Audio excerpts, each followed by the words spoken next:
first one. And when we're talking about names like Tito Trinidad, Miguel Cotto, Macho Camacho, Wilfredo Vargas, where do we stop? Benitez.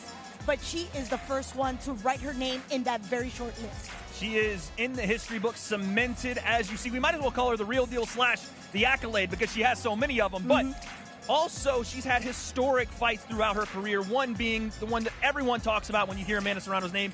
It's that Katie Taylor fight. I want you to talk to me about how important that fight was for her career and how it led us to where we're at today. Well, let's not forget that it was the first time she actually gets the chance to be the main event at Madison Square Garden, the mecca of boxing.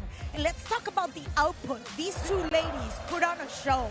And for those that think that perhaps women's boxing is not up to caliber in skills and power and aggression, that was a perfect example. But if we look at the fight, slowly but surely, we see there's two fights going on. From the first to the fifth, it was all balls out, one-on-one, duking it out. And then from the fifth round on, where we know that Amanda had Katie Taylor right there. And all of a sudden, the pendulum swung to the other side. And it was Taylor, with her boxing skills, who took that last 5 rounds, and she took the win on the scorecards. But those were very intense, 10 rounds, 2 minutes each. But I'm telling you, nobody could actually stay still. Something's going on with my IFB. I can't hear him. I can't hear him. Is it? You're cutting in and out, my IFB. Is it about the birthday? I heard you. I think it's the pack because I heard you. You want to do that right here?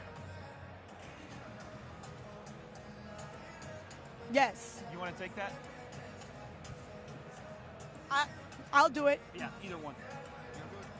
Go into the Ramos deal. It's gonna do it all okay. back, but we're okay. So one of the most important achievements is the fact that she's the only male or female from Puerto Rico that's undisputed after all those names, and then of course all handheld by Jordan Maldonado. You like that? Right after the Jordan stuff, we go right into Ramos. You go.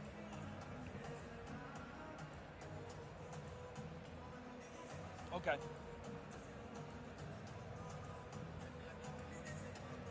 Okay. Yeah, that works.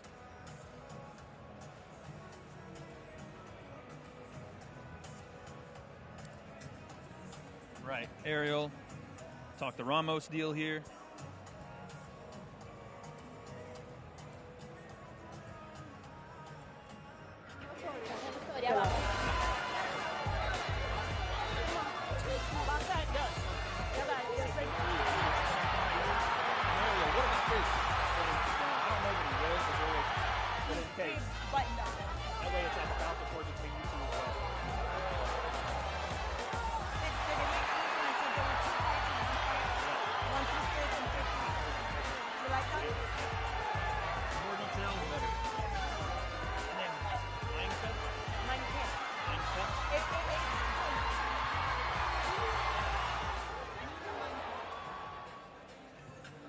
And of course, we're here because Amanda Serrano is looking to make history, but there's a lady that stands in her way.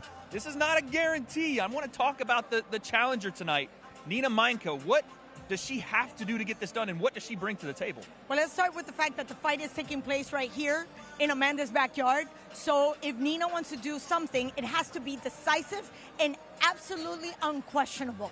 Because if this goes to the scorecards, she already has an advantage. She has the boxing style that everybody loves here in Puerto Rico. Obviously, we all know what to expect from a very aggressive Puerto Rican fighter. So Meinke is fighting for the first time in American soil, for the first time in Puerto Rico, against a very aggressive and hungry Amanda Serrano. And Ariel would speak now about Meinke's record. Undefeated, whatever. Young, very young. Hungry. Yesterday said that she felt like she intimidated Amanda in the face-to-face. Amanda wouldn't look her in the eyes. Yada, yada, yada. You know, the one thing that I would love to just, I don't know, I want to share with you. Amanda is all about just giving a good show. Mm-hmm. And she's going to do everything in her power to give us a good show. A show is what we're here for, folks. Is this where we go into the QR? And it's just don't forget to get involved with the conversation tonight on the DAZN app, and then that's it. Do I talk about the Fan Zone QR? Don't forget to get involved tonight with the conversation on the DAZN app. I can do it from memory. Yeah, that's fine. I don't have to. Do I need to say, hit the QR code on your screen now to join the Fan Zone type deal? Yeah, that works. And then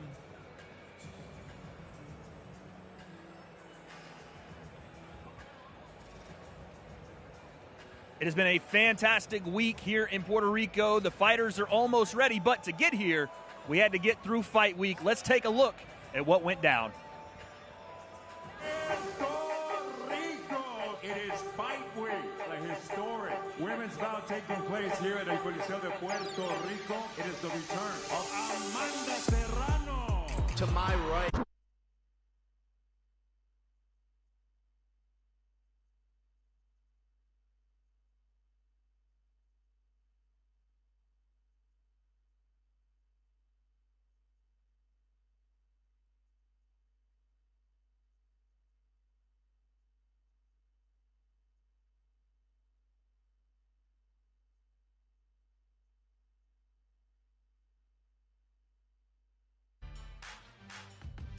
Tonight's action is presented by the Puerto Rico Tourism.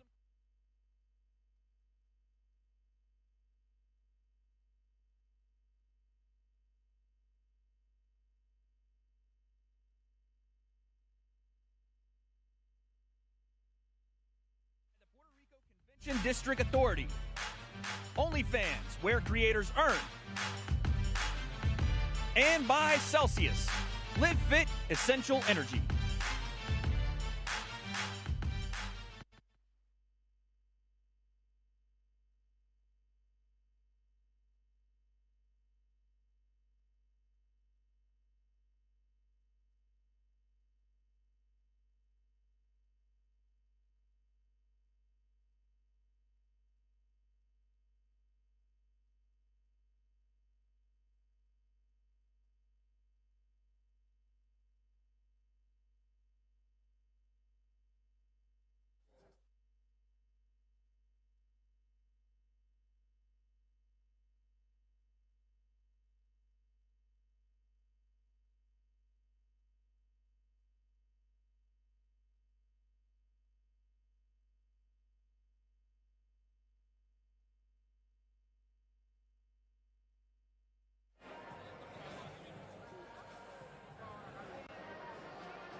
Parece una tontería, pero cambia lo que conocemos.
Messi has his say. When you think you've seen it all in boxing, Sabalenka being crowned champion, once again showing the world why he is the greatest. Left hook on the temple, unbelievable. We start with a special showcase bout. It's an absolute monster of a lightweight.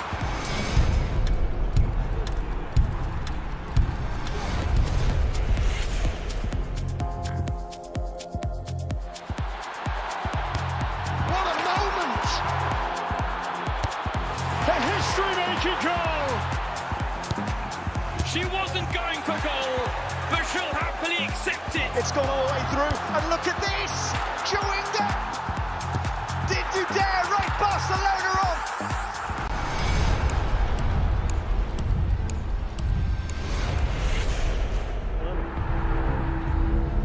The career of one of the all-time greats is all but over. Nice comeback. Uma oportunidade de dizer alguma coisa que eu acho que nunca disse.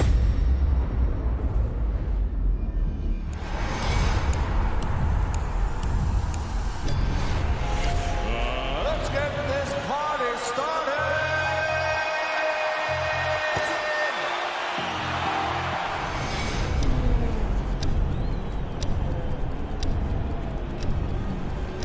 NFL Game Pass is now exclusively on DAZN. Let's get this thing going. Watch every game, plus the playoffs and Super Bowl. It's your all-access pass.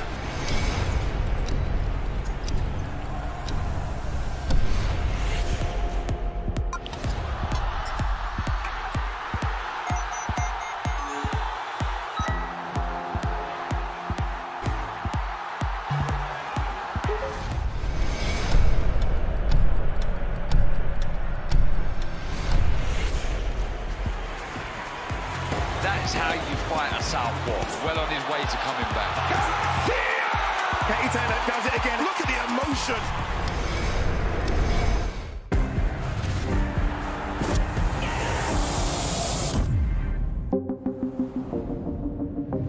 The following program is recommended for those 16 and over, as it contains sporting violence, possible bad language, and flashing imagery.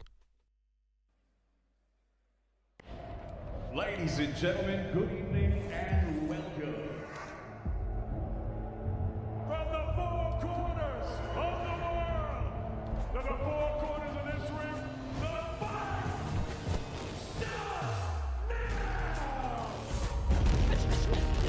starts now! How do you like it?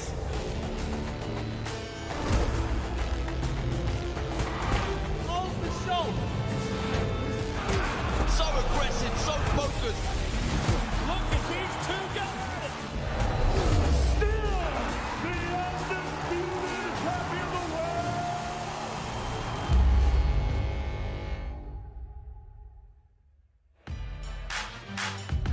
Welcome to the beautiful island of Puerto Rico, home to some of the greatest boxers of all time. From Cotto to Trinidad, Camacho, and more. And tonight, the most decorated female fighter of all time, Amanda Serrano, the real deal, has returned to the place where it all began to cement her place in the Puerto Rican history books. This The biggest boxing event to ever take place in Puerto Rico is a massive, historic main event. 12 3-minute rounds. She's the queen of the island. The real deal. Amanda Serrano. There's no backing down. He is looking to make a statement. The problem child. El Gallo de Dorado, Jake Paul. Should be the biggest event in Puerto Rican boxing history, and it's going to be a night to remember. Hello and welcome to Before the Bell as we get set for a sensational night of boxing presented by MVP Promotions. We are here at the Coliseo, aka the Choliseo, and I am your host, Wade Plemons, here with two of the best boxing journalists in the game. My longtime, couple of months, but still long-time partner. I feel like you're my brother at this point, right. Dan Canobio, and history-making boxing journalist, 25 years in the game, Claudia Trejo. Welcome, guys. It is my pleasure to have you here, but we have to get right into it. Amanda Serrano fighting in her backyard here. History in the making. What does it mean, Claudia, for Amanda and for the people of Puerto Rico for this event tonight? Well, it's no secret that this small island has given us outstanding talent, from Tegui Torres to Macho Camacho to Tito Trinidad, Miguel Cotto, and now we have Amanda Serrano. Let's not forget, she's the only female or male who's ever been an undisputed champion coming from Puerto Rico and bringing this back to the island. It's outstanding. And not only that, she's already broken records of attendance, of viewership, and she plans to do that again here in Puerto Rico. Well, speaking of those broken records, attendance, viewership, let's go back to one of the most important fights in women's boxing history. Katie Taylor, Amanda Serrano, MSG sold out. It was an absolute war, Claudia. Absolutely. We remember it was almost two different fights. Amanda was the aggressor. She was very assertive. She was bringing the fight on to Katie Taylor. From the first to the fifth, it was all Katie Taylor. But that fifth round marked a difference because the pendulum just swayed the other way, right? And, of course, in that fight, there were 2-minute rounds. But if Amanda Serrano had one more minute in that fifth round, I think she would have stopped Katie Taylor. She's been such an advocate for women's boxing, Amanda Serrano, pushing things forward. The last fight with Danilo Ramos, she wanted 12 3-minute rounds. Historic thing. And I was wondering, what's her engine going to be like? Because she routinely is someone that throws in the 70s, 80 punches per round, and that's in 2-minute rounds. So we're wondering, what would she do in her first fight with that 12 3-minute rounds? Guys, 1,100 punches thrown. She averaged 92 punches thrown per round. So that extra minute is going to serve her so well tonight when she's in there with Nina Meinke, who's going to be up against a really tall order here in Puerto Rico. Well, we saw that output in her last fight. Ramos, we were there. It was insane. Like you talked about, Dan, the 3 minutes made such a big difference that we were sitting there going, oh, my goodness, how many more punches can she throw around? Well, that's the thing. It's like the championship rounds 10 through 12, in women's boxing, it's unheard of. There was no such thing as rounds 10 through 12. And I was wondering, again, how would Amanda Serrano look in those 10 through 12, averaging 115 punches thrown per round. So she's just a workhorse. The one thing you can just bank on with Amanda is punches in bunches. And she says she wants to get that knockout power back. She wants to break Christy Martin's record, and she's looking maybe can do that tonight. Well, that's one of the things she advocated for, because the rumor is that women's boxing is not as attractive because of the lack of knockouts, and that's what she actually relied on to make that step. If you give me one more minute, I assure you I'm going to look for that knockout. Yeah, that was what we saw with Ramos. She didn't get the knockout, but what we saw was that extra minute is when she revved up her engine. She started off a little slow, Amanda, but once she got that engine going and once she started throwing punches from the fourth round on, it was all Amanda Serrano back at the Caribe Royale in her first fight, 12 3-minute rounds. It was, Claudia, I was just going to say, it was back and forth, but it started to become one-way traffic with Amanda. And again, she's looking to do that tonight. Key factors in these 3 minutes, what do you look for? I'm looking for experience. I'm looking for shots to the body. I'm looking for stamina and resilience. Yeah, of course. I mean, that's what Amanda Serrano is known for. We're looking at a 7-division world champion, and at age 35, still making history here in Puerto Rico, always finding a new way. That's what I love about Amanda Serrano. She's always finding new ways to push the sport forward, but also like historic nights. I mean, she's accomplished so much, has every accolade in the book, but now she's breaking records here in Puerto Rico when it comes to the ticket sales, and she wants to have 12 3-minute rounds. But I also feel like she wants that rematch with Katie Taylor. In our fighter meeting, she did bring up her name and said she'd be willing to go down to 2-minute rounds only for Katie Taylor. Well, listen, before we get there, and we talked a lot about Amanda Serrano, it's her place, it's her night, but there is a challenger we have to speak about. Nina Meinke, what are we seeing here that Nina's going to have to do to shut down everything that we've just said? All the pressure on Amanda, it seems like. Maybe a little bit of nothing to lose mentality for Nina coming in. Fair, which is dangerous. But the truth of the matter is, she's still in Amanda's backyard. She has to be decisive and very aggressive. She cannot leave this to the judges. Yeah, she wasn't intimidated all fight week long, especially at the weigh-in yesterday. And it was a very intimidating stage. It was packed out with a ton of Amanda Serrano fans going wild on a Friday night. But she has the work cut out for her. She is #1 in the IBF. She had her fans there as well. She's on a 6-fight win streak. She was in the ring with Katie Taylor, albeit it was 2017. She has some experience on the big stage, but I feel like tonight she's going to see really bright lights for Amanda Serrano. But before we get to that main event, we have an entire night of fantastic fights for you folks. It is going to be one to remember here in Puerto Rico. And with that being said, we are going to start the night off with Christopher Diaz and Headley Scott. Then a super lightweight fight between Omar Pacheco and Christopher Ortiz, and a welterweight match between Elijah Flores making his return to MVP and Alejandro Munera.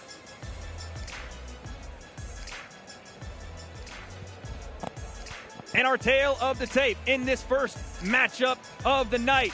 Elijah Flores 7-0 with 2 KOs taking on Alejandro Munera. Again, a little bit different in the age, but everything else identical. Let's send it to Lupe Corteras for the first bout of the evening.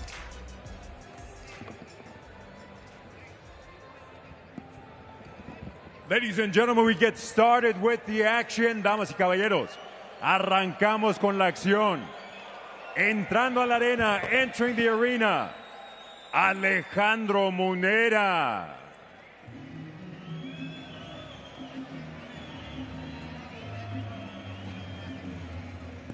Here comes Alejandro Munera. Guys, one of the most intriguing record lines that I've ever seen. 8-8, 7 knockout wins, 4 knockout losses, 4 draws. 4 draws. I don't think I've ever seen anything like that, but a little bit of a different character we're getting in the ring tonight, Dan, right? You're talking about a guy that does a little bit of the bare knuckle boxing outside of this as well, has some MMA experience, some things that are a little bit unorthodox coming in. He transitioned from MMA to boxing. He has a bare knuckle boxing win in 2023. Started his MMA career all the way back in 2013. So in about 11 years, Alejandro Munera has fit in all sorts of different combat sports, wins, losses, draws, and tonight he's in there with a very tough opponent in Elijah Flores. Well, he comes from a very distinctive area in Colombia. It's called Medellin, and there's a reason why he's called El Perro. That's a dog. He definitely has a dog within him. Do not expect this guy to just let things go. This is a guy that's going to take the fight. Claudia, I'm going to have to tell you, you're going to have to teach me how to roll my R's like that. That was beautiful. I almost swooned over here. El Perro? Oh, my goodness. Good Lord have mercy. All right, so to Lupe Contreras and get our next fighter into the ring. Los golpes son por arriba de las caderas.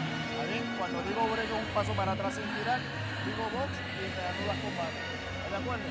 Vamos por 6 rounds.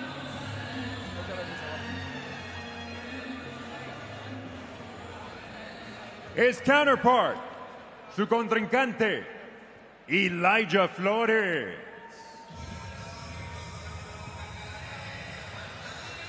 Elijah Flores, Dan, we're very familiar with this guy. He's fought a few times with us on MVP Prospect Series. Now he's taking his talents here to Puerto Rico. Very young, first off, 20 years old, just about 30 rounds compared to Munera's 84 rounds. Well, we like what we saw from him, especially in that, the fight he had with the other Elijah. And the Elijah versus the Elijah match. The Elijah off. This kid's very tough. Comes from, born in New York City, but fights out of LA now and has been in the gym with some of the biggest names. Gervonta Davis, Arnold Barboza, Abdullah Mason, Joet Gonzalez. A real gym rat, Claudia. Dan, that's a very important factor because exposure to that kind of experience is what actually breeds great fighters. And El Perro, despite his experience, he very seldom gets a chance to fight fighters of that caliber. He's talented, man. I was so astounded watching some of these prospects on MVP's Prospect Series just break out of their shell.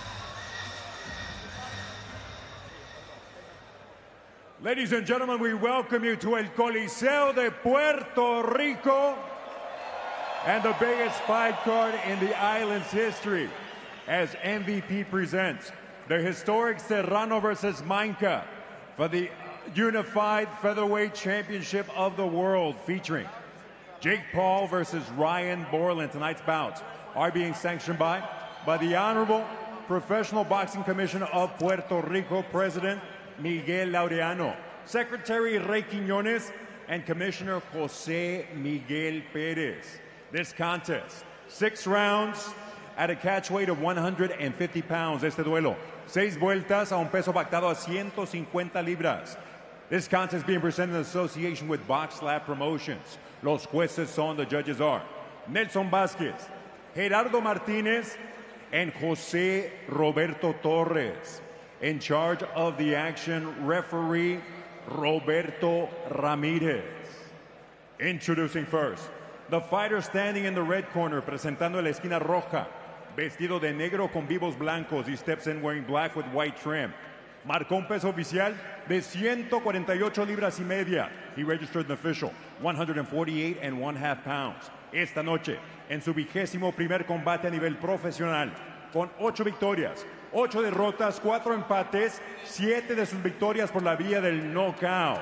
Tonight, in his 21st professional bout, he enters the MVP ring with a record of 8 victories against 8 losses, 4 bouts even, and 7 of his victories coming by way of KO.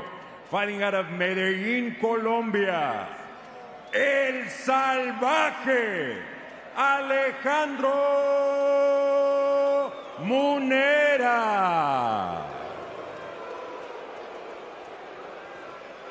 His opposition in the blue corner, su rival en la esquina azul, vestido de gris con boricua, red, white, and blue. He steps in wearing gray with the colors of Puerto Rico, red, white, and blue. Su peso oficial, 149 libras. His official weight, 149 pounds. Esta noche, en su 8º combate, entra el cuadrilátero invicto a nivel profesional, con 7 victorias. 2 de sus victorias por la vía del knockout. Tonight, in his 8th professional bout, he enters the MVP ring on undefeated pro with 7 victories, 2 of those victories coming by way of KO. Fighting out of Redlands, California, and repping the Bronx, New York, Elijah Tutek Flores.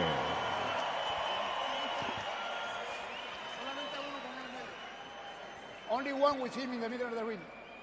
Mouthpiece. You got the mouthpiece? You know the rules already. Remember, when I said break, it was step back with landing punches, okay? Punches are good over the hour. Are you ready? Yep. God bless you both.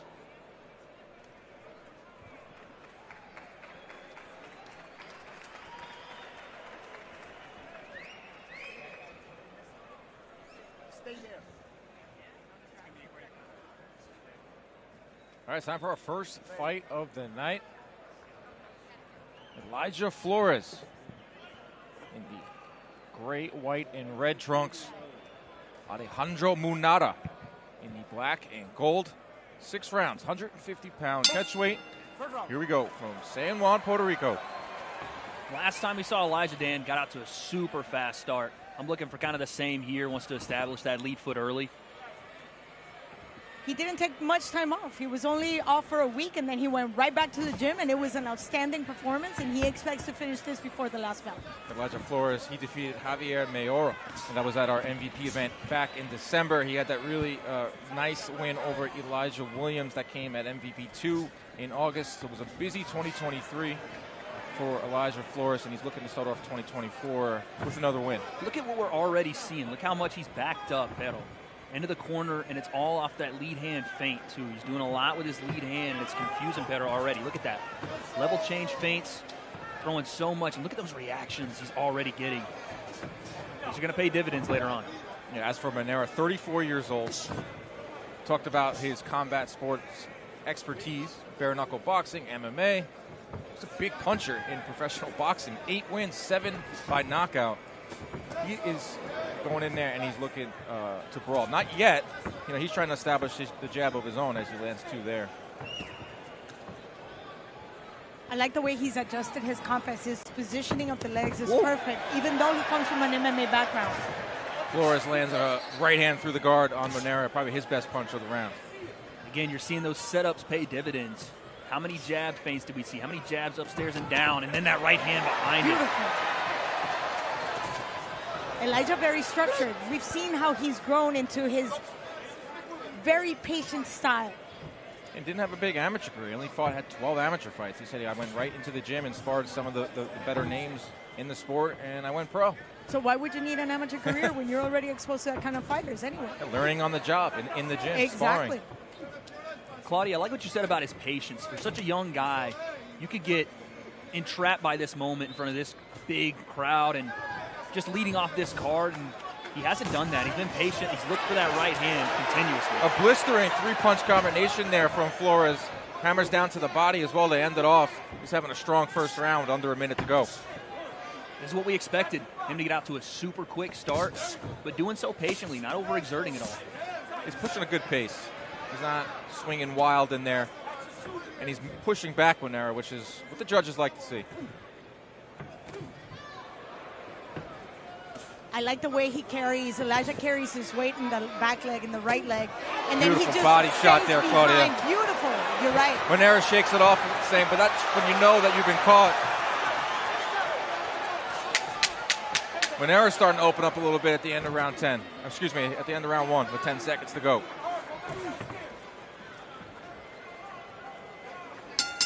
Great opening round from Elijah Flores. Showed a little bit of everything in that round, Claudia. Yes. One of the things that I like is that passive defense, carrying the weight in the right leg and just allowing his body to just lean back. It's long enough for him to stay away from the reach, but short enough to just cut the distance. Just like Fat Joe said, right? Lean back. He's very big in Yeah, very big lean in these parts of Puerto lean Rico. back. He's huge around here in Puerto Rico. Can you do it? Lean back. Well, we said even Roy Jones was forced to lean back. Listen, they didn't, Roy get, a did camera, not like they didn't that. get a camera on Dan, but it looked like he broke his spine trying to lean back. He ain't got rhythm like that, Claudia. You can't be doing that to my man. Oh, come on. He's trying. He's trying. A ton of rhythm. That's not what he was doing last night on the dance floor. Whoa. That's right. Okay. Heard it All here right. first. In Well, Puerto Rico, you got to do like you do in Puerto Rico. All right, went in Puerto Rico, huh? Yeah. All right. First round, like I said, I figured that Elijah would be dominant. Here's where the adjustments come, right? If you're Pero, how do you make adjustments to what you just saw? Because that first round was dominant lead foot, dominant with the jab, feints. I mean, it was everything Elijah Flores. Round 2 underway. We're scheduled for 6. We're fighting at a catch weight 150 pounds. Was seeing a beautiful jab there from Flores. That's how he started off round 1. It was establishing that jab, getting that lead foot right in the middle of Wanera. It all starts with the jab, and that's been Elijah's best punch so far this fight. It was also the same punch in the first round. He's got that systematically. I don't like the reactions I'm seeing to punches right now from Pero. And I'm starting to see him breathe out of the mouth a little bit, taking those back steps. I have a feeling this round right here could be the difference maker and could be dangerous for Pero. Yeah, Wanera has been stopped 4 times in his career. We talked about having the 8 wins with the 7 knockouts. Was expecting him to let his hands go a little more in this fight, but maybe he's starting to warm up a bit here as he hammers to the body. Well, you did mention, based on his record, we could see he's a power puncher, but I have yet to see any type of power coming out of his punches or anything that would affect Elijah up to now. That's due to the jab of Flores. And again, just nonstop pressure forward. No space to breathe, no space to work. And Elijah's just eating up, looking for that right hand to land. Yeah, Flores only 20 years old and already accumulated 7 fights in his career. Wants to stay active here in 2024, fight 4 or 5 times. And it's good to see him right here in Puerto Rico. He got a nice pop from the crowd, too.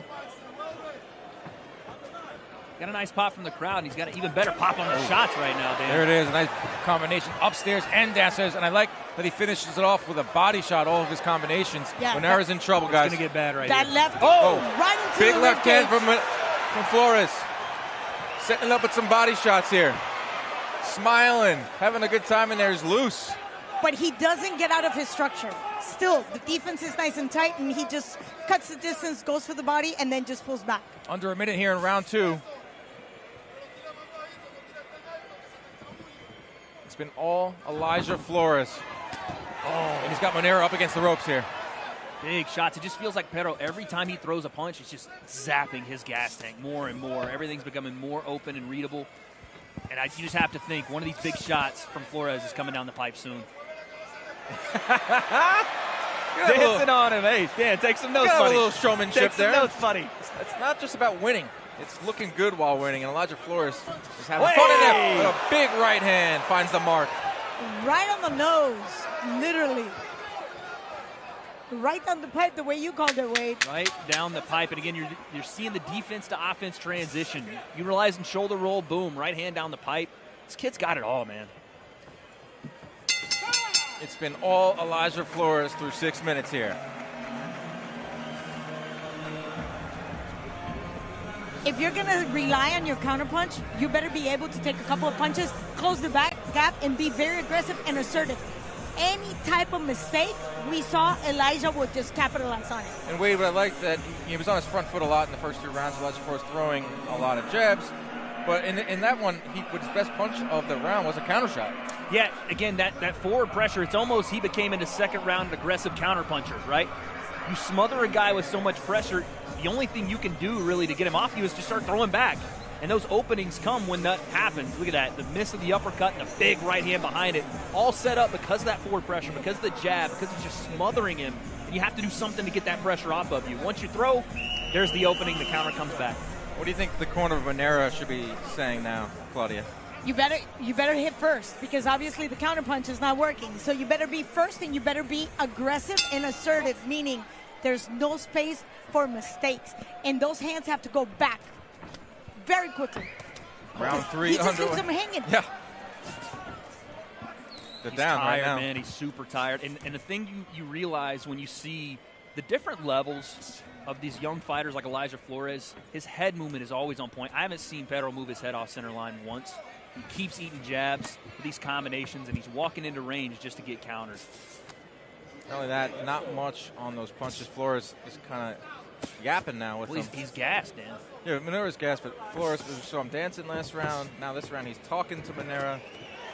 There's the head movement I was looking for, but it's almost like you go, I go right now, right, for Pedro. He's not able to throw in the in-between like Flores is. So when he's moving his head, there's no offense transition off of it. And once he's done, comes right back.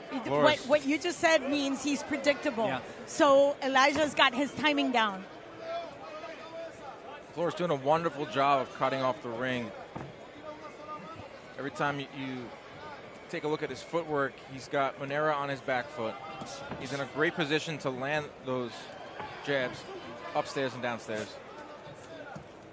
I feel like he's in what we call the flow state right now, Dan. He's flowing in there. Everything reactive, but almost proactive at the same time. He's seeing it, he's avoiding it, and then going to the body with a nasty one. Hammer to the body there. Down goes Manera. The left hook. Vicious body shot drops him here in round 3. Huge shot right there from Flores. Set up from the right hand to the body, then switches, goes left hand. You can't take more than one of those. More than a minute left here for Flores to close the deal. A lot of boxing still left in this round. And he's looking to finish him off. Manera's throwing back now, saying, I'm not going to go down without swinging.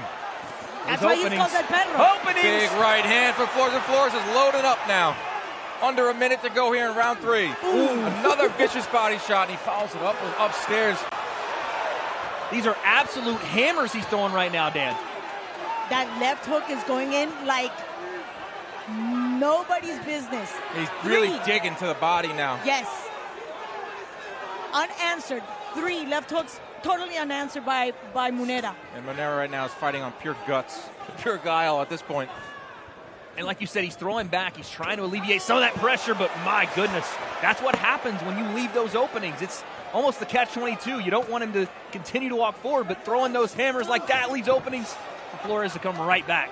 And Flores did he was very smart not to punch himself out. He had a hurt opponent in front of him, but he didn't go overboard with punches, as it looks like Manera is going to survive round 3. A 10-8 round for Elijah Flores here in round 3. Woo!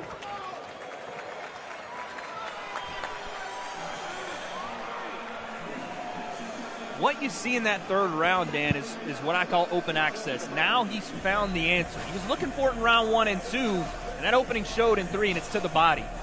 All the setups that he started with early with the jab, they're paying off. That gas tank's dwindling, and the body work is just starting to eat him up. There's got to be a sense of urgency in Manera's corner, because right now he hasn't shown much in his tool set. He knows there's something. He just hasn't been able to pull anything out. Look at that. That jab goes in, and he stays still right in front of him. There was the right hand that opened it up to begin with. That's the one that hurt Pedro, and then the left hook to the body put him down. two-punch combination. You got to love a young fighter that's willing to go to the body but really dedicate to the body. Look at that feint, too. That backhand feint to open up the body. That's high-level stuff, man. You don't see that often from a guy his age. And even if he had him, like on the knee, he didn't even just go all out to finish him off. He took his time.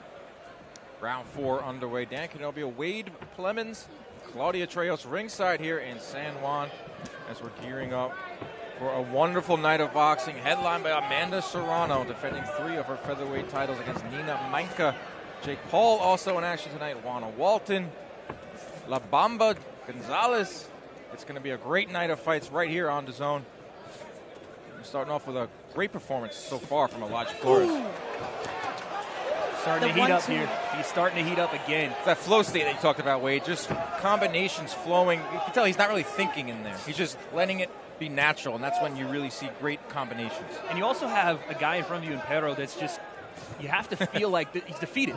There's just nothing that he's done to have any success. So the more it's frustrating, the more those shots like that are going to get through, and he's going to throw back and more openings are going to present themselves. I'm still waiting for that power punch. I'm From still Munera? waiting for Munera, yes. Yeah. Because we've seen that before. His record shows it. He's got 7 knockout wins. 8 But wins. it goes to show the ability that Elijah Flores has to just neutralize whatever a Munera can bring to him. Because Munera hasn't been able to go into his tools. He hasn't taken a front step at all. Not At all. one. He's been fighting on his heels all night long. That's, I mean, it's demoralizing. It has to be, because all these combinations that he's trying to work, even in this round, there's nothing. There's no pop on the shot, and as soon as he throws them 2, 3, 4 at a time, he gets tagged with one right behind him. Flores hammering to the body here, doing whatever he wants in there, walking him down, and there's another left hook. Follows up with another. Munera is staggered, and he takes another knee here in round 4. We might have an issue there with Flores getting a little close to hitting him while he was down, but that was a vicious combination once again. Referee is talking to him, saying, do you want to do this? Do you want to do this? He's shaking this. And Munera is saying yes. A minute to go. Elijah Flores smelling blood in the water here. Left hook upstairs. Hammers again to the body. Munera is in real trouble. That lead hand is vicious right now, and it's finding its target every single time he throws it. Munera has to throw to stay in this fight, but when he throws, he gets countered. Can Munera survive another round where he was down here in round 4? Elijah's walking him down. Yeah. If you see, he goes from the difference in intensity from a tap to a power punch. He's hurt. Yeah, his mouth is wide open. This could be it right here. 15 seconds to go in round 4. Oh! Body shot again, and the referee waves it off. Elijah Flores moves to 8-0 in his young career and impresses here in San Juan. Absolute destruction. Wow. I mean, there wasn't a minute, there wasn't a second of this fight that he was not winning. Every single thing he threw, it was almost like a puzzle piece to open up the map. And once he saw that opening, he capitalized. I like the way you said it. Systematically. Like you said, from the first round, he just figured his timing down. Second round, he just established his own rhythm, and then now he just closed like the champions are meant to close. He used everything.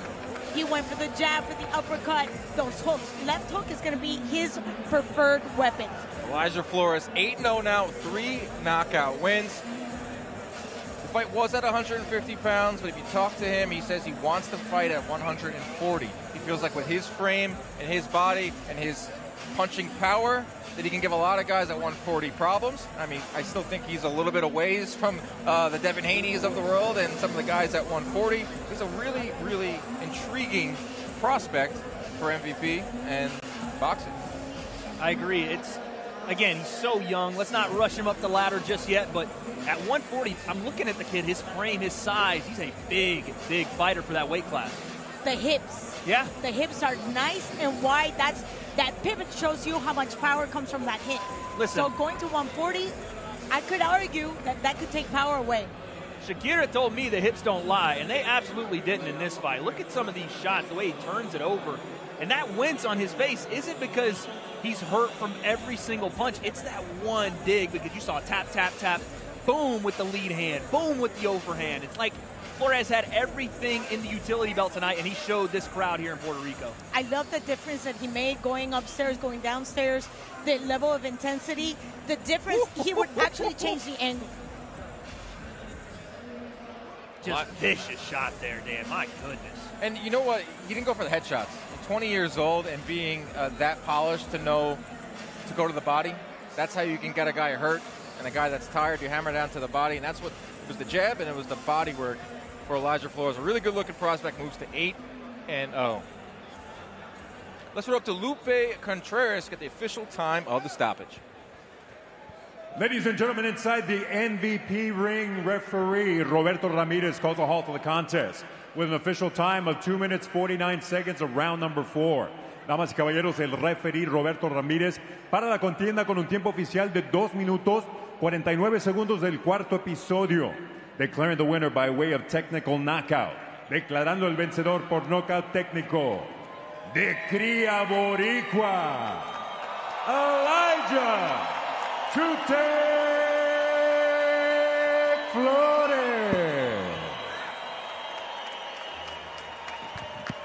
Elijah Flores, 8-0, really good-looking prospect out of California, but certainly has a fan base now in Puerto Rico. That's the beautiful thing of fighting on a card of this magnitude, Wade, is you get a little of that rub of Amanda Serrano.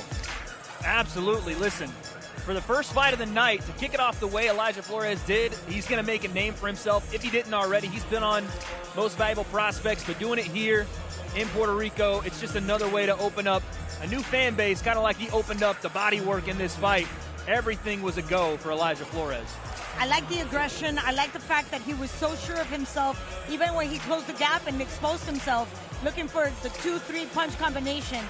And knowing that Munera is a perro. He's got a bite, and he was willing to take it.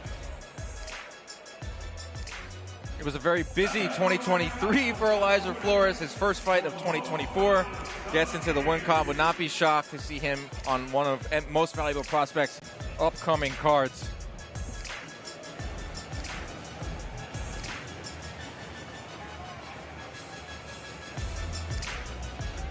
And folks, that's your first fight on the night. But the biggest names, the biggest fights in over 100 boxing events a year, DAZN is the place for all your boxing needs. Hey champ, I know why you're here. You're a born winner, the top dog. You have a proper punch on you. It only takes one, eh? But I know you're not all about throwing haymakers. You know your bobs from your weaves, and you know DAZN's got over 100 live events every year. Over 100. Proper stack. All the action, the chaos, the comebacks, the non-stop knockout. Big fights every week. So get those gloves back on. Together, we're boxing royalty. DAZN, undisputed.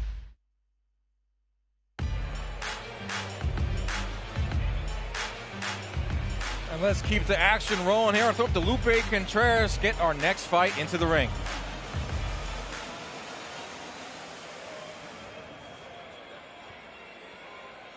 Ladies and gentlemen, making his ring walk, entrando a la arena, Christopher Ortiz. Fight 2 of the night features 2 fighters making their debut, guys. You gotta figure the nerves are there, the excitement is there, but at least you can say, hey, the other guy is making his debut too, so he's in the same boat as me, Claudia. Yeah, but they know each other very well. They've actually seen each other, they've trained together. This is the typical local rivalry. That is very stressful because not only are you having your pro debut, but you're having your pro debut in front of everybody here in your homeland. They know you. You know them. Exactly. You know the other fighter. These things are a little different, right? Because you do have that added pressure of performing in front of your people. Let's take a look. Yeah, wait. It's so different. Exactly. It's odd. Take a look at the tail of tape brought to you by Puerto Rico Tourism. 14 years younger is Pacheco. The rest of it looks about even. Besides the reach, Pacheco's got a 4-inch reach advantage. 2 guys making their debuts. It's time for some more boxing here from San Juan.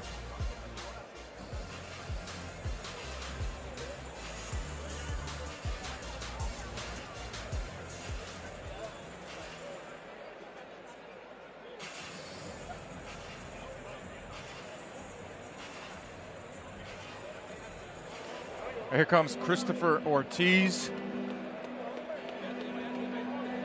Making his way to the ring, making his debut. And they're both coming out to a typical Puerto Rican song, sang by none other than Mark Anthony. Ooh, but okay. this is the kind of music that really like touches your soul. Yeah. When you're from Puerto Rico, preciosa, because the island is gorgeous. Yeah. So that's what the song is, really like touching everybody's heart right here. I've recently learned how much of a legend Mark Anthony is to obviously everyone here in Puerto Rico. I'm trying to learn more of the music. I know that him and J-Lo back in the day were the power couple. You know what I mean? So I'm trying to learn. I'm trying to be ingrained. And like you said, everyone, it just feels like has such an appreciation for not just the music, the culture, the boxing. We're seeing it all on display tonight. Christopher Ortiz, a U.S. Army Reserve. His nickname is the Infantryman. Woo. Yeah, that's why he's 30-something years old, and he's doing his pro debut. He's trained by Luis Espada, who's the stepfather and trainer of Jose Pedraza, former two-weight world champion.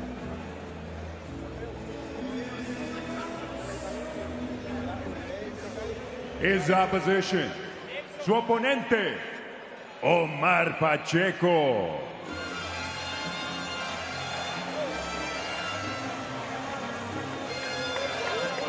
Omar Pacheco also making the first professional ring walk of his career. Born right here in Carolina, Puerto Rico, which is the birthplace of Amanda Serrano.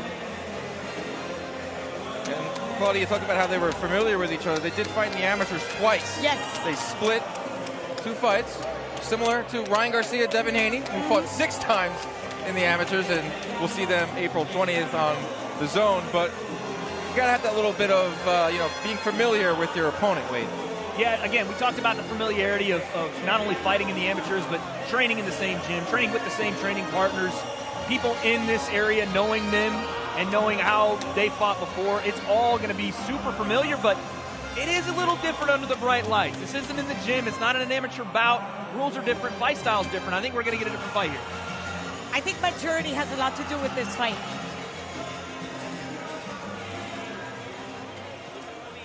Ladies and gentlemen, we continue with the action here at the sold-out Coliseo de Puerto Rico as MVP presents the historic Serrano versus Meinke, the unified featherweight championship of the world featuring Jake Paul versus Ryan Borland. This contest set for 4 rounds or less in the super lightweight division. Este duelo, 4 vueltas en la división peso super ligero. Los jueces son, the judges are Charlie Reese, Nelson Vasquez, and Gerardo Martinez. In charge of the ring, referee Jose H. Rivera. Introducing first, the fighter in the red corner, wearing camouflage with black trim. Presentando en la esquina roja, vestido de camuflaje con vivos negros. Marcó un peso oficial de 139 libras y media. He registered an official 139 1/2 pounds. Esta noche entra a las ligas mayores del boxeo, haciendo su debut profesional. Tonight, inside the MVP ring, he enters the major leagues of boxing, making his professional debut.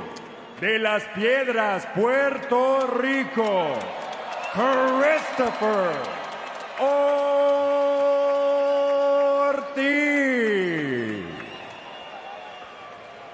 En la esquina opuesta, in the opposite corner, vestido de morado con dorado y negro.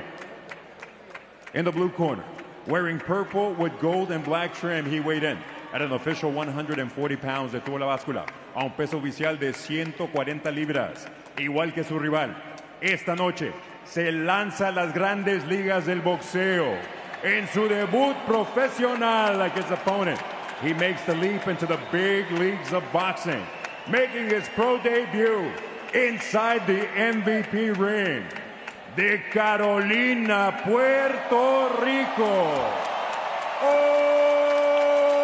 Omar Pacheco.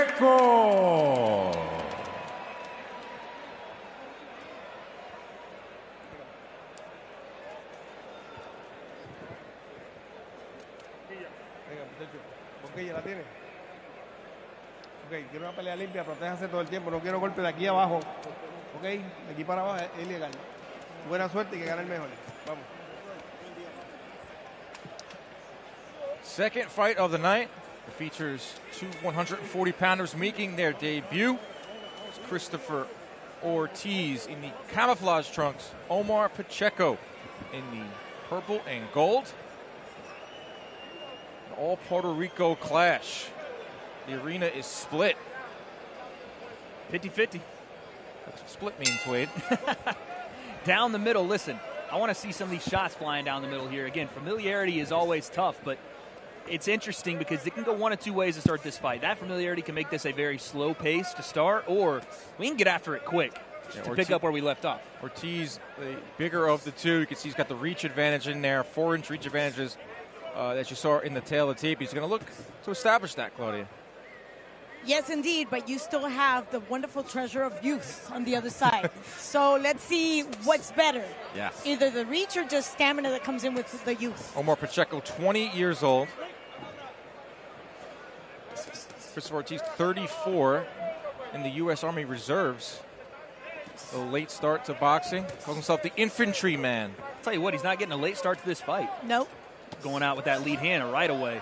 He's finding a lot of success around the high guard that Pacheco has. An infantryman, that fits, man, because he's right now on the front line, just letting them fly right away. And the camo shorts as well. That was a nice sneaky left hand there. The thing, though, is if you're a guy like Ortiz, letting these shots go early does give a little bit of credence as to where the openings lie on the return. And what you're seeing for Pacheco is just read and download right now. Not a lot of actions back. We got to also take in consideration this is only a 4-rounder, so things have to be taken care of very quickly. So there's no study round. You got to get it done. 4-round fights are really tough. It's a great point. You got to pick it up right away. There's no feeling out round. And here I think being a veteran, an older guy in his man body, that's where Ortiz has the advantage. Yeah, Ortiz ended a beautiful short right hand, and Pacheco fired back with one of his own. Pacheco's getting inside, too. You know, Ortiz is the bigger guy. He's not really jabbing in there, Wade, but that's allowing Pacheco to get inside where he wants to be as the smaller fighter. Yeah, you're seeing a lot of power punches from Ortiz, but nothing really to establish that range and keep Pacheco, like you said, out of that inside game where you know he wants to be. And once he's there, those shots are going to land even harder. We're under a minute to go in round one. We're scheduled for 4. 140-pound weight class. Two Puerto Ricans going at it, Christopher Ortiz and Omar Pacheco. It's been a pretty back and forth round one. Ortiz came out in the first minute and established himself, but it's been Pacheco coming on a little bit here in round one. So what I talked about, that first minute and a half was going to be a little bit of a read and download for Pacheco, and now he's starting to turn up the gas a little.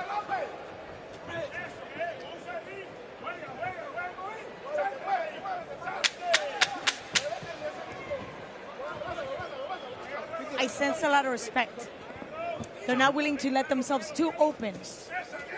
A lot of respect, and they're very familiar with each other. Sparring, fighting in the amateur ranks. All right, Claude, I'm going to ask you, what'd you have winning round one? I see your scorecard over there. That's a tough call. But only, I'd say, Pacheco closed the round properly, even though it was Ortiz who started, but Pacheco was the one that swayed the pendulum closing the round. It's a lot of what do you like? You know, you had Ortiz kind of walking him down in the first round, throwing flashy body shots, and it was Pacheco on the inside doing a lot of that body work, too. You saw flashes from Pacheco, right? You saw a lot of the work early, a lot of the volume from Ortiz early, like pitter-pat with the lead hand, backhand, and then a big one. But the flashes you saw from Pacheco were difference makers. When he threw that lead hook, it was nasty. When he threw that right hand at the body, it thudded. So I expect a little bit more volume in round two for Pacheco to turn up. But that's what changed the rhythm on Ortiz. That's when he just pulled back. So, generalship. I'll give it to Pacheco. I would not want to be a judge. No. I'm happy I'm in this seat. Round two underway. That's the adjustment I want to see, though, is does Pacheco go a little bit more volume here and start a little earlier in this second round? Because like you said, Claudia, these are 4-round fights, and that volume's going to pay dividends from Ortiz. Like, if you're throwing even if you're on the back foot, if you're dominating volume, that's going to look good to the judges. But you can even see how he walked into the second round with a completely different stamina and a different rhythm. There's now urgency. Pacheco's kind of walking down Ortiz now, and I'm wondering there's the jab. They got to be a little more consistent with that jab from Ortiz. The bigger opponent, he throws a right hand that narrowly misses, but the one following up caught Pacheco. Fight starting to heat up here in round 2. Back and forth, too. Nice. I like that working out of the break right there. That's veteran savvy from Ortiz. Pacheco looked for the referee to break that clinch, and Ortiz just punched his way out. They find themselves right back in the center of the ring. Pacheco doing a lot of body work here. He's been pretty consistent when it comes to hammering down to the body of Ortiz. This is where we're going to get that dog fight. This is where both guys, like we talked about, we've said it so many times, this familiarity. They know what each other has. But right now is where they get to show it. Like that first round was a lot of patience. Okay, let me feel this out. Nah, let's get to work now. It's only 4 rounds. Yep. And we're halfway there.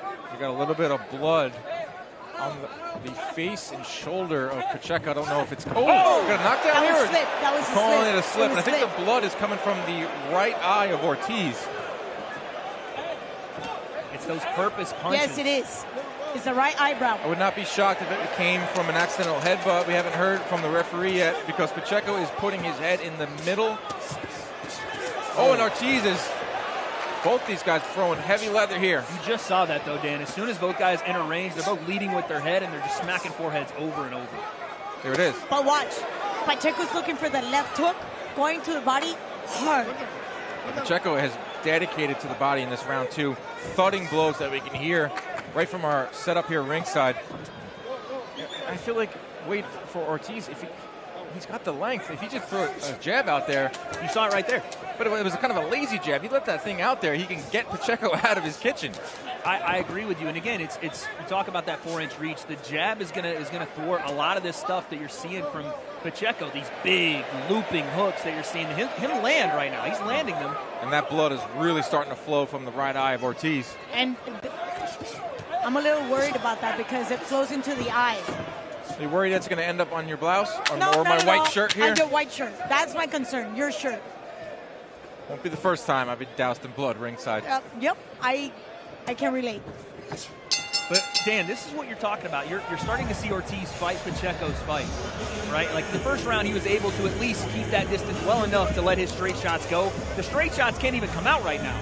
The fight is in a phone booth, and the smaller man is going to win that every single time. And that's what I was telling you from the first round.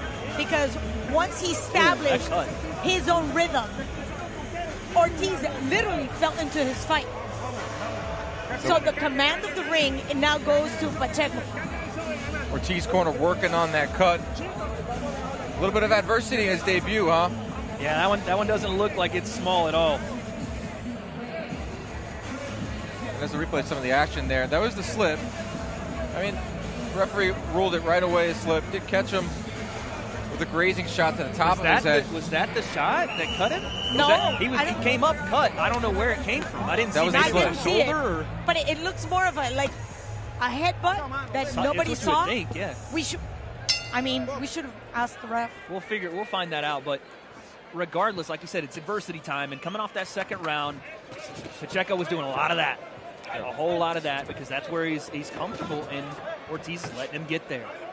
Round 3 of 4, 140-pounders. It's Christopher Ortiz in the camouflage trunks. Omar Pacheco in the purple, who had a really good round 2. I'm going to assume you gave him that round, Claudia. Yes, I did. As a matter of fact, if you notice, Pacheco can take Ortiz's punches, and he's just sitting there waiting for that space so he can connect, and he's looking for the body. That's why he's laying low.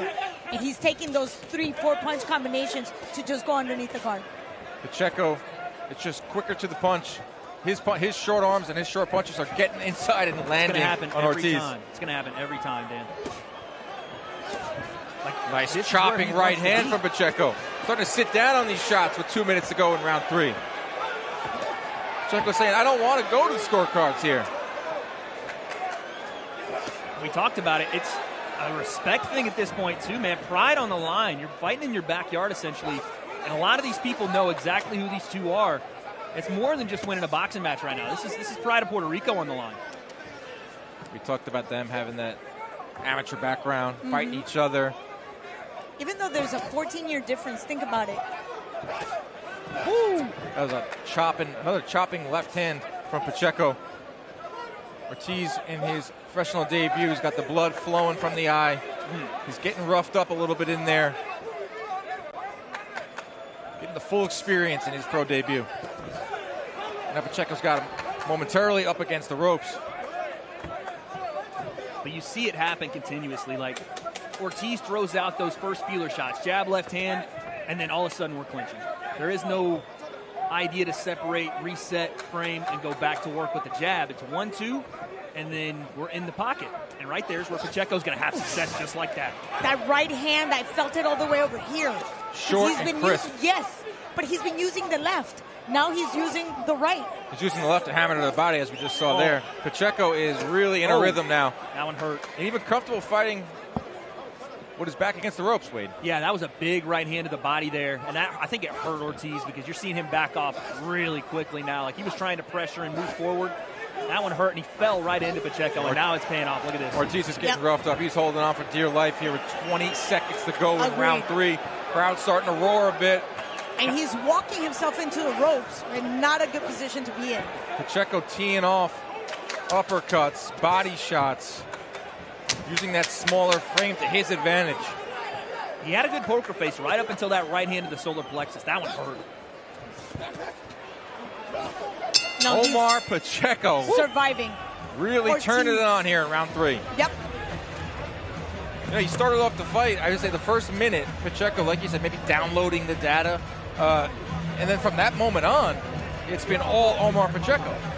Yeah, he saw what he needed to see there, which was how easy is it for me to get to the pocket? How easy is it for me to get inside? And once he found out, I can do it whenever I want, game over. He started to really put it on Ortiz. And I'm going to go with what you said in the first round, Dan, when we talked about being the smaller guy, he can actually just walk under the guard, take a couple of punches, and then just load on those left hooks and those right hooks right into the rib cage.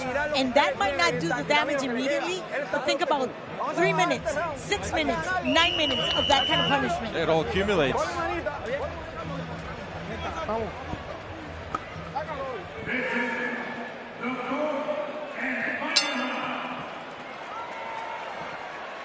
Fourth and final round between Omar Pacheco and Christopher Ortiz. Pacheco in the purple and gold trunks. He has been in control from about a minute into the first round. Now listen, Dan, I don't speak a lick of Spanish, but I was listening to the corner of Pacheco, and I was just reading the body language.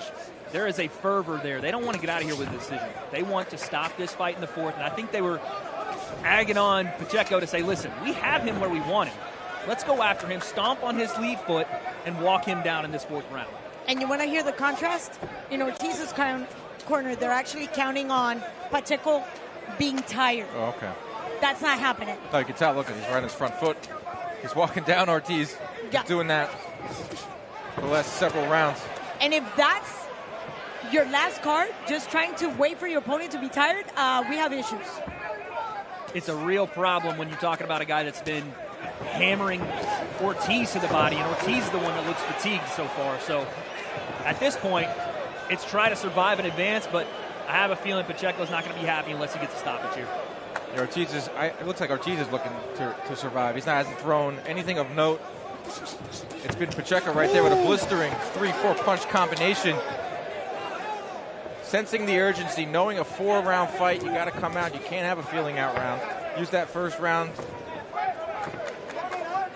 And Dan, that urgency comes with the desire that he does not want to leave this to the judges. He wants to make a statement on his debut. You see that a lot in 4-round fights, especially guys making their debut. They'll come out in that first round, they won't throw any punches. They'll come in that second round, they'll be a little timid. But in 4 rounds, you got to win 3 in order to win the fight. And credit to Omar Pacheco for really stepping on it in that first round. What I want to see from Pacheco here is he's easily walking down Ortiz. I want to see him cut off the ring a little bit more, though. He's kind of chasing Ortiz around and letting Ortiz escape out of the back end here. I want to see him, like right here, keep him in this corner, just like this on the ropes, and go to work. Ortiz was on his bike there. Just looking to hear that final bell. Pacheco still letting his hands go. Nice combination there. Really using the torque on those punches. This right here is where he needs to keep that. See that just inability to keep him on the ropes and really hammer home? Wait, he has yet to throw something that would tell me I'm still in the fight. Yeah. And the crowd does not like the holding from Christopher Ortiz. They want to see action. He's found the answer when he's gone right there to the body. That's where the key has been, and that's where he's had the most success. Upstairs, it feels like Ortiz is going to eat all that. Final 10 seconds of the bout. It's been all Omar Pacheco looking to find the first win of his young career. Final bell, which should be a decision win for Omar Pacheco. It should be a chance to settle the score. 2 amateur fights between the two. They split the 2. Maybe. Wait, that's a draw? No.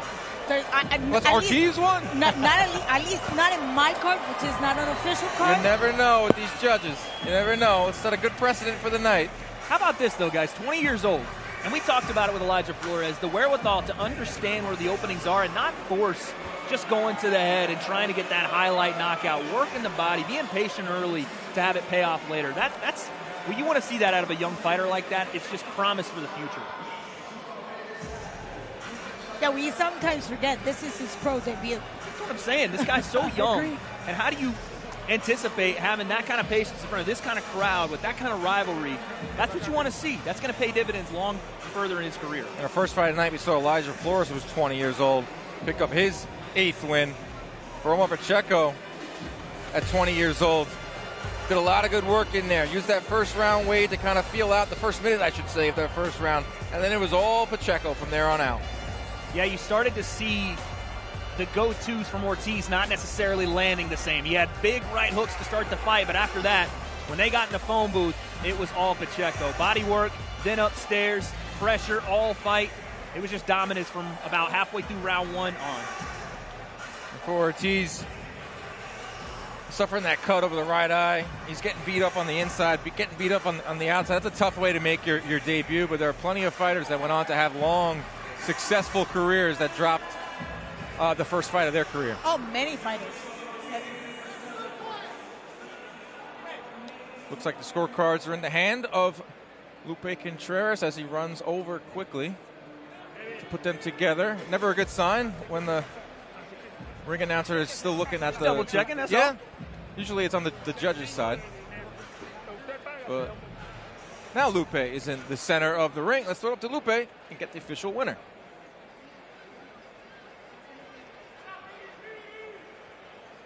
Damas y caballeros, después de completar las 4 vueltas, esta es la decisión oficial. Ladies and gentlemen, after going all 4 rounds inside the MVP ring, the official scorecard reads as follows. El juez Martínez anotó 39-37 a favor de Pacheco. Judge Martínez scores it 39-37 in favor of Pacheco. Overruled, superado por los jueces Vázquez y Ruiz, que entregan tarjetas idénticas de 38-38. Este combate es declarado un empate mayoritario. Judges Ruiz and Vázquez turning scores of 38-38. This bout is declared a majority draw. A majority draw. Yep. Wow. Wow. I don't know about that. Crowd thinks Omar Pacheco won. I mean, I think everybody here at the desk did as well. The only thing I could say is, what did we talk about in the first round? That volume that Ortiz put in the first minute and a half to 2 minutes. And maybe somewhere in the second round, listen, I'm not going to act like that was the scorecard I had, but I'm just trying to figure out what they were thinking. I still thought that was Pacheco's fight, but maybe the volume early on, I don't know. Let's let you decide as we take a look at the fight highlights between Omar Pacheco and Christopher Ortiz. Listen, I'm not doing CompuBox tonight, but the naked eye, it looked like Pacheco would probably outland Ortiz better than 3-1. But somehow did not come up with the victory. Like I said, it had to have been the volume early. But it was 1 round, Wade. I know. I don't have it that way. I don't have it like that either. And I'm going to say Martinez was the closest thing, 39-37. That's a 2-round difference, obviously. Yeah. So I don't understand where the draw was when we know the third, fourth, second, third, and fourth were controlled by Pacheco. Yeah, there were multiple rounds, I felt, where Ortiz wasn't really trying to win rounds. He was trying to survive. I guess they're going to have to fight again. They fought twice in the amateurs. They split that. They fight to a draw in their professional debut. There's Omar Pacheco. I think he won over a lot of fans tonight. He definitely won that.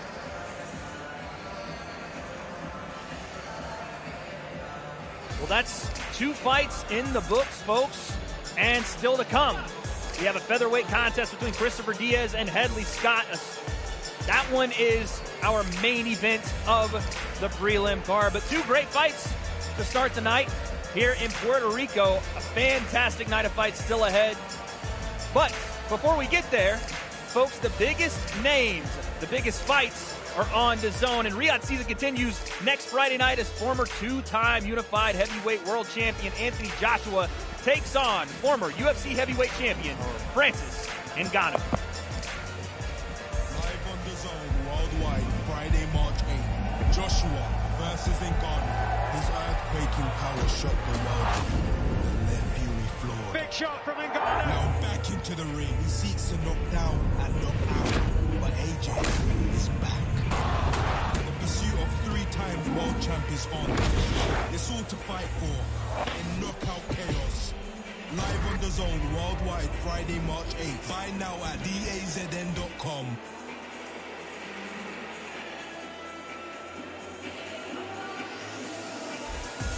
There's lots of big-time action coming your way on DAZN. On Friday, March 8th, a huge night in Saudi Arabia as 2-time world champion Anthony Joshua takes on former UFC heavyweight champion Francis Ngannou. Then, on Saturday, April 20th, a super fight as Devin Haney and Ryan Garcia battle to settle the personal score and Haney's WBC super lightweight world title. And after the drama of a delay because of a cut to Tyson Fury in sparring, a new date is now set for the undisputed heavyweight clash between Fury and Alexander Usyk, live on DAZN from Saudi Arabia on May 18th.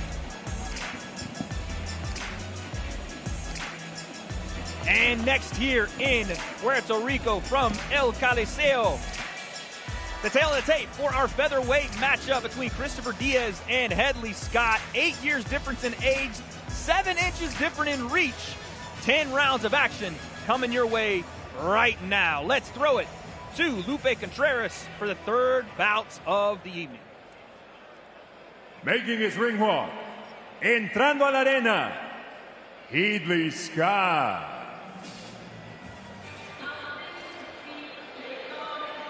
Here he comes, Headley Scott. 20th fight of his career and only has 1 loss that came to Giovanni Cabrera. If that name sounds familiar, gave Isaac Cruz all he could handle last July on the Spence Crawford card. Got some power in his hands, he's crafty. Looking forward to see what Mr. Scott has in store for us.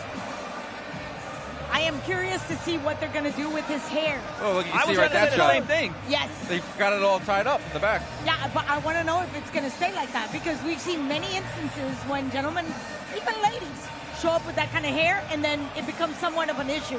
Remember back in the day, Paulie? Oh God, yeah, with the braids? With the braids, yes. How can I forget?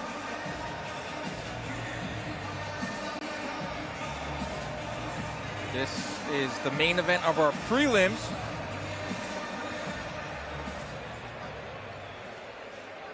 His rival, su rival, Christopher Diaz. El Pitufo. Christopher Diaz. First fight since 2022. Took some time off, much needed time off, because he was put through the ringer fighting guys like Isaac Dogbe, Emmanuel Navarrete, Shakur Stevenson, all world champions, mind you.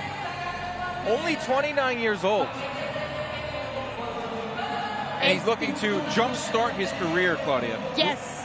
And there's a reason why we call them Pitufo. You know, Smurfs? You can crush them, you can put them through the ringer, but they pop right back. So El Pitufo, let's not forget, in that fight against Navarrete, he took Navarrete the distance. And then he lost by knockout at the very last minute. So like you said, he's gone through the ringer. getting a performance on the way out tonight. People love him, man. He got a huge pop at the weigh-in. One of 7 fighters on this card from Puerto Rico. Christopher Diaz getting into the ring for the first time since 2022.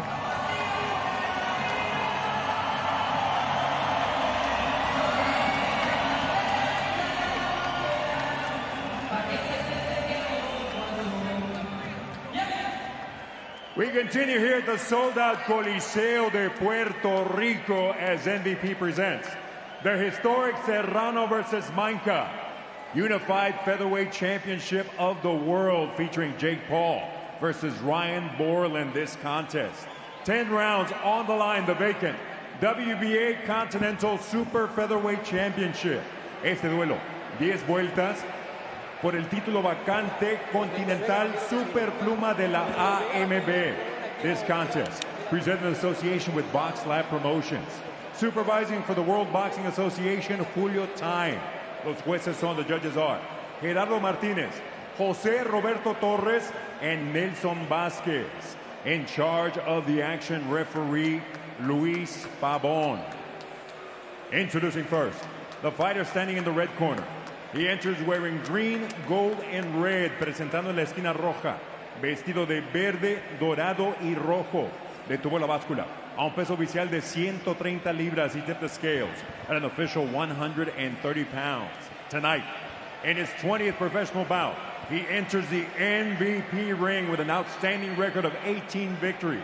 Against 1 lone defeat, 12 of those victories coming by way of KO. Esta noche, en su 20º combate a nivel profesional, con un récord impresionante de 18 victorias, solo una derrota, 12 de sus victorias por la vía del knockout. Fighting out of Jonesboro, Georgia, Headley, the Light Scott, the Conquering Lion Tribe of Judah. In the blue corner, en la esquina azul, vestido del tricolor boricua, rojo, azul y blanco. Wearing boricua, red, white, and blue, he weighed in at an official 129.5 pounds. Marcó un peso oficial de 129 libras y media.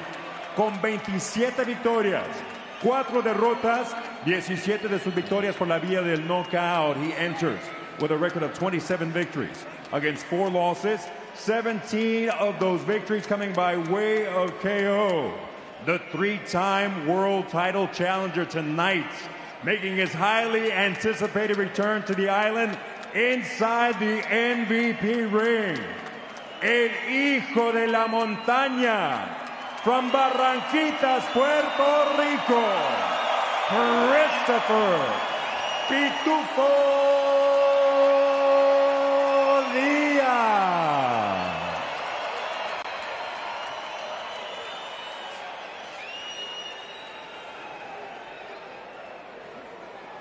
Okay, guys, I give you instruction in your corner. Let's have a clean match, okay? Le di la instrucción en la esquina, vamos a una para limpia. Good luck, God bless you.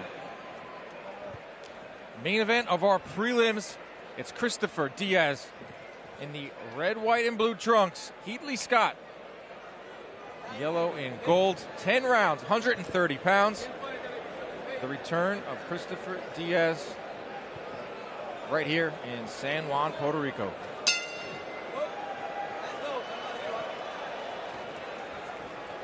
Be interesting to see how this fight starts, man. 2 years off, you have to think there may just be a little bit of ring rust for Diaz. Just a little bit, right? But it's almost like riding a bike. Once he's back in, that flow state starts going. I think we're gonna see some highlights that we've missed for the last couple of years. Headley Scott's fight was also 2 years ago, so yeah. You know, a little bit on both ends there. Yeah. Christopher Diaz, you saw him fight quite often yes. with top-ranked promotions. Got in there 3 times with world champions Isaac Dogbe, Emmanuel Navarrete, Shakur Stevenson. I'll tell you what, Dan, what I'm seeing from Scott right now, I do not like. He's not really throwing anything with conviction. I don't think I've ever seen a right hand look like that. I don't think I've ever seen that. Right. Yeah. He was pawing that right, and he doesn't understand how Pitufo can be so dangerous.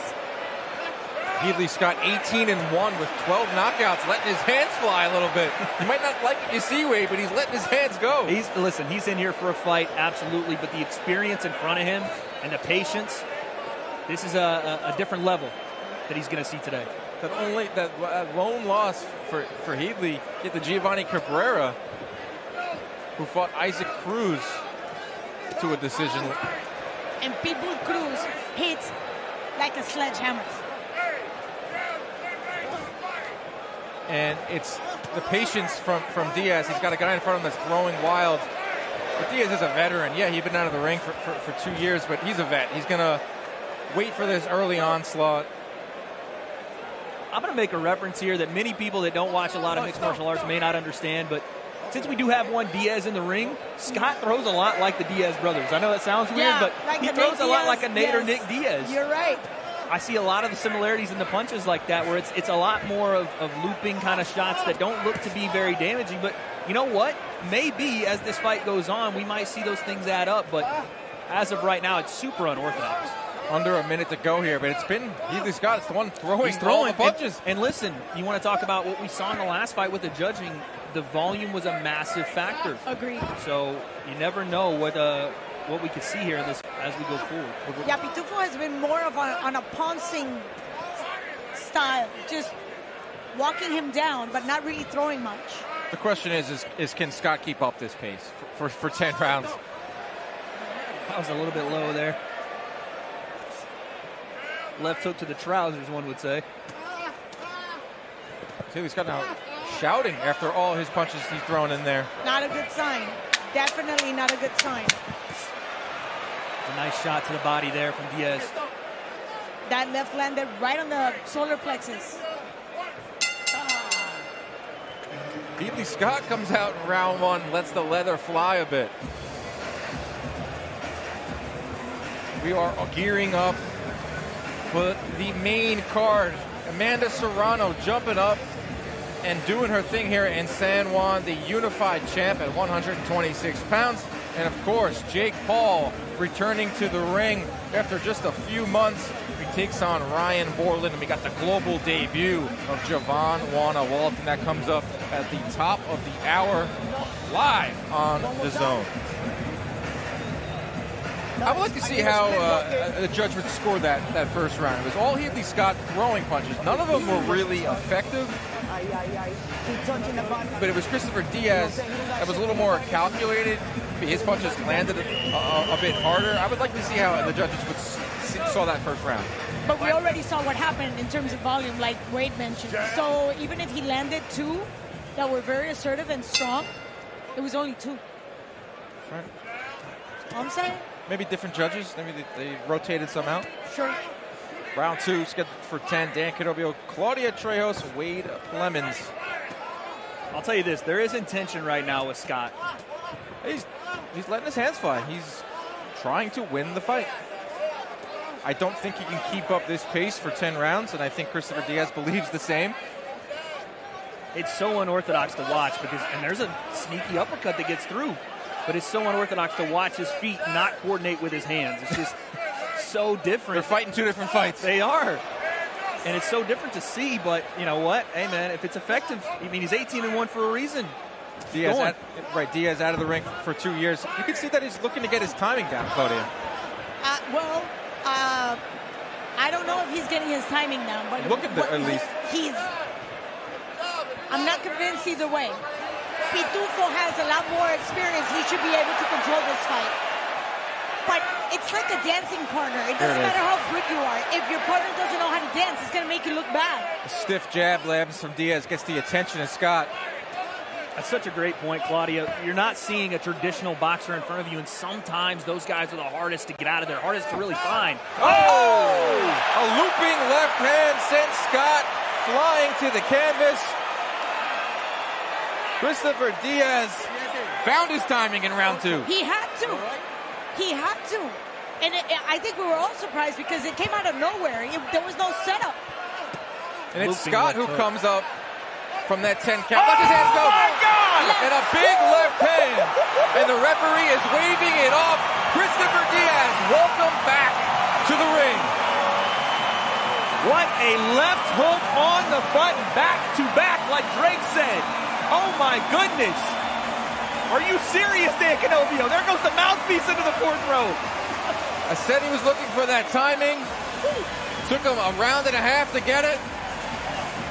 Christopher Diaz, that's how you make a return to boxing.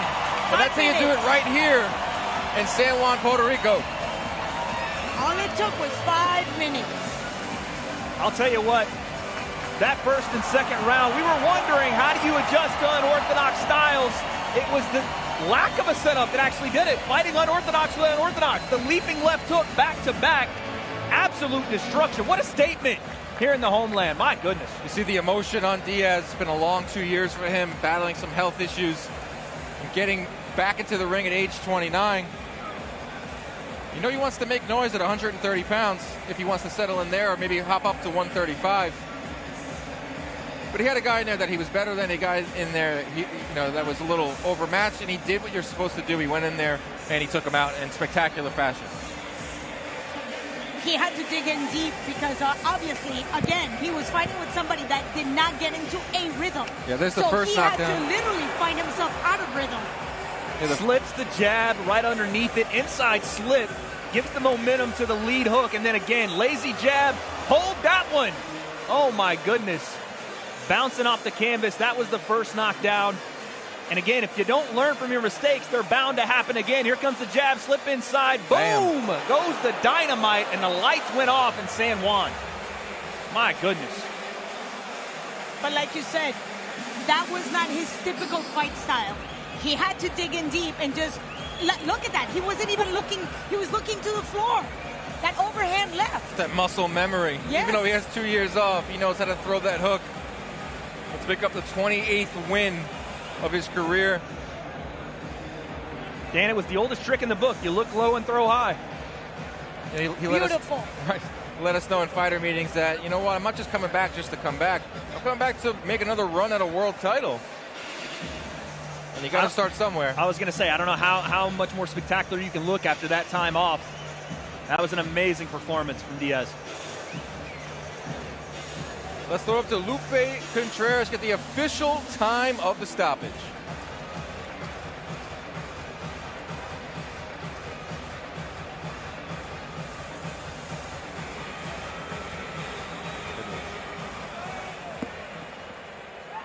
Inside the MVP ring, referee Luis Pabon called a halt to this contest with an official time of 1 minute 48 seconds of round number 2. Dentro del cuadrilátero de MVP, el referee Luis Pabon detiene el combate con un tiempo oficial de 1 minuto 48 segundos del segundo asalto, declarando el ganador por nocaut técnico. Declaring the winner by way of technical knockout, and now WBA Continental Super Featherweight Champion de Barranquitas, Puerto Rico, Christopher Pitufo Diaz.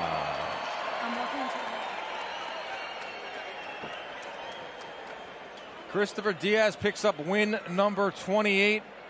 He gets himself back into the ring. Spectacular knockout. We're going to hear from him in just a moment. Claudia has worked her way up into the ring. And here she is with Christopher Diaz. Thank you very much. Felicidades, congratulations. Gracias. How does it feel to be back and win in such a form? ¿Qué se siente estar de regreso y ganar de esta forma? First of all, primero que nada, quiero agradecerle a Dios por darme una oportunidad de vida. Gracias a mi familia por siempre apoyarme.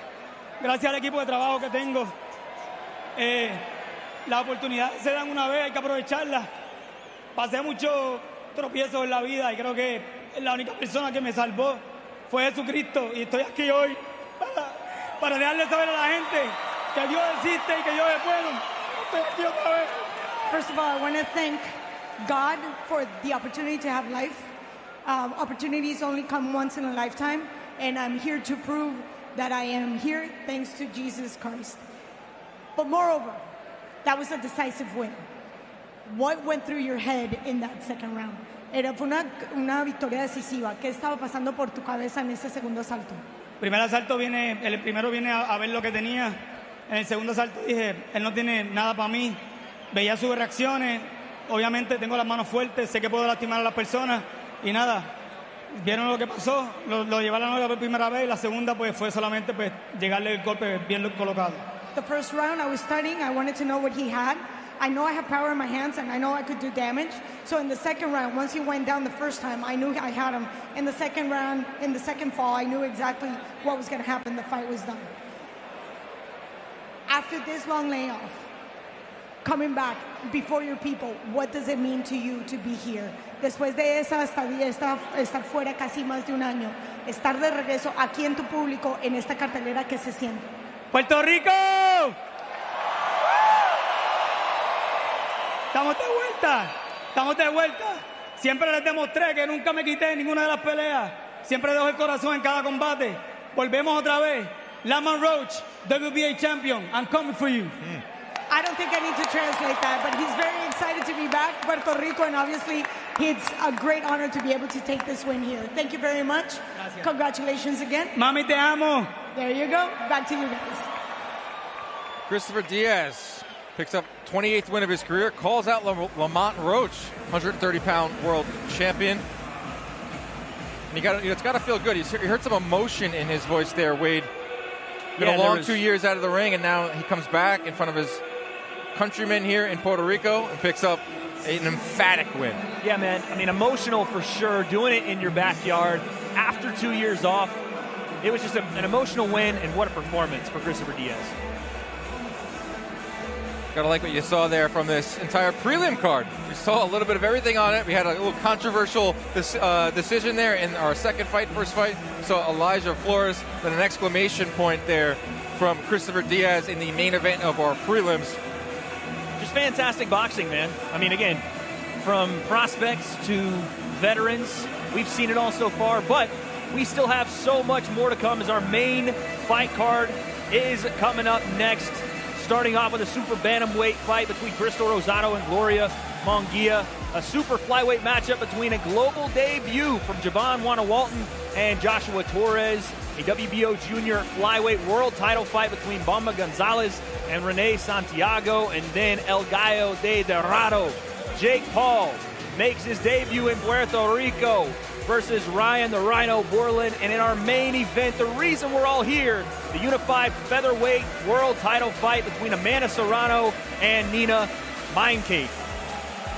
That all starts at 7 p.m. Eastern right here on DAZN. That is it for our preliminary card. We will see you then. Stay tuned for our main fight card. The biggest boxing event to ever take place in Puerto Rico is a massive, historic main event. 12 three-minute rounds. She's the queen of the island. The real deal. Amanda Serrano. There's no backing down. He is looking to make a statement. The problem child. El Gallo de Dorado, Jake Paul. Should be the biggest event in Puerto Rican boxing history, and it's going to be a night to remember.